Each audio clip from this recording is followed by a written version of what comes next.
Lastly, we had mentioned the issue of black men being shot down by law enforcement officers, by wannabe law enforcement officers, Trayvon Martin, Jordan Davis, etc., etc. The criticism has been that black people are always upset when, say, a white law enforcement officer kills us, but we never complain about the black-on-black crime taking place. That's what many from the right are saying, but Newark, as we know, Newark and Chicago is a hotbed for black-on-black violence. How would you respond to that statement? Well, first of all, I'll say this, that living in the United States, when they are killing people all over the world, running amok,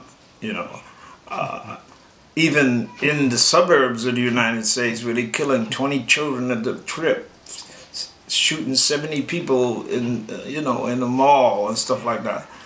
This is the cutting edge of violence in the world. It's in this country. We got more prisoners locked up than any other country, any other developed country. And so the fact that this violence is in the inner city, like it's in the suburbs, shouldn't be surprising, because that's what happened. I tell you one thing though, for all this screaming about guns, I bet you they're not going to restore no guns in the city. Those places closed, they're going to be closed, you see. No matter what the NRA says about people need guns, they're not going to put no guns in this community, you see. So I think the violence is a normal kind of, I wouldn't say normal, it's a predictable aspect of living in a violent society, Now Raz has been pushing this thing about, your son, Councilman Raz Baraka, your son. Right. About, it's a public health issue, and I see now that some actual government people have tuned in with that and say it is a public health issue.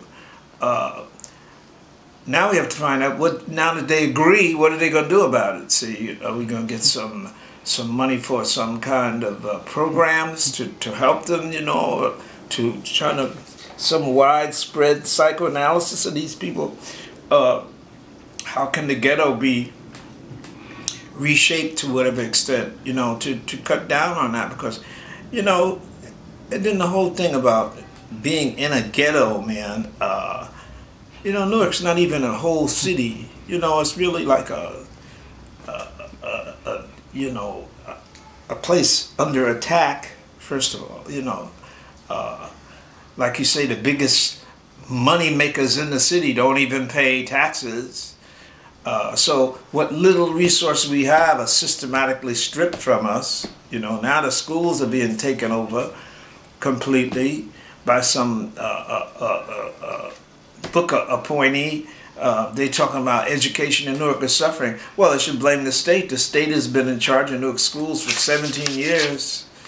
You know what I mean? So how we get to be, faulted, and they're in charge of it. If you want us to be faulted, let us run the schools like we're supposed to, like any self-respecting community is supposed to, rather than send some kind of a mercenary in here to run these schools and then promptly close them, So it's all the things. There's no jobs. You understand? The cultural programs are here are slack, except for coming from, places like in JPAC. The on-the-ground kind of cultural programs have been reduced, dismissed. So you can see how all these things add up to a great deal of frustration, particularly among the youth who think life should be better than this. What can I do? Where can I go? So it's in a real, sort of, what can you say, a dead end of sorts. But what we have to do now is go to our political muscle. We have to try to put people in office downtown who can clear some of these hurdles. The problem with our present, mayor, the murders and thing, I call them